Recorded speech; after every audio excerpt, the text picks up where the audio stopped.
ভারতীয় নাগরিকদের কাছে আধার কার্ড একটি গুরুত্বপূর্ণ নথি।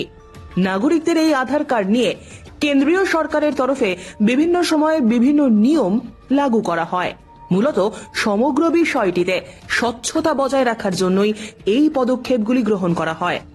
সেই রেশ বজায় রেখেই এবার আধার কার্ড নিয়ে আরও একটি নতুন ব্যবস্থা চালু হতে চলেছে কেন্দ্রীয় সরকারের তরফ থেকে।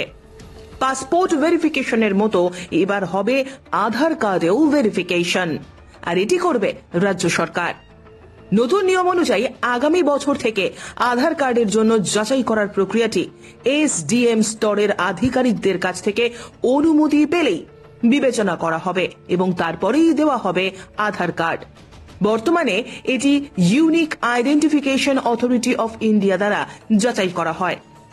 ইতিমধ্যে এই নতুন প্রক্রিয়াটি দেশের উত্তরপ্রদেশে কার্যকর করা হয়েছে, আসছে সাফল্য।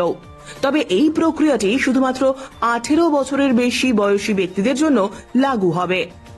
এখন থেকে আধার কার্ড আপডেটের ক্ষেত্রেও একই নিয়ম প্রযোজ্য হবে। তথ্য বলছে, আধার কার্ড তৈরির নতুন এই প্রক্রিয়া কার্যকর হবার পরে নতুন আধার ইস্যু করার ক্ষেত্রে প্রায় 6 মাস অর্থাৎ 180 দিন সময় লাগতে পারে। যখন কেউ একজন আধার কার্ডের জন্য আবেদন করবেন, তখন সেই তথ্য উদাই দ্বারা যাচাই করা হবে এবং তারপরে আবেদনটি সার্ভিস প্লাস পোর্টালে পাঠানো হবে। সেই পোর্টালে প্রাপ্ত আবেদনগুলি এসডিএম দ্বারা ভেরিফিকেশন করা হবে। তবে এই ভেরিফিকেশনের সময় যদি কোনো নথি বা তথ্য ভুল বা সন্দেহজনক কিছু পাওয়া যায়, সেক্ষেত্রে সংশ্লিষ্ট আবেদনটি প্রত্যাখ্যান করা হবে।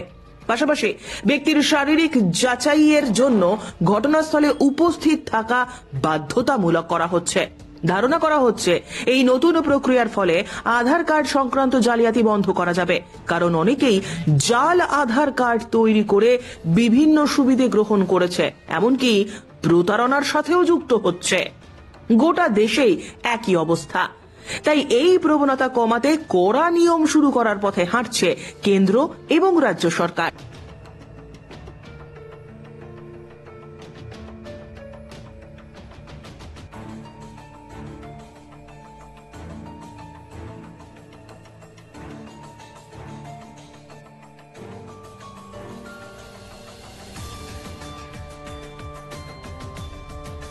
Bureau report, JM24 news.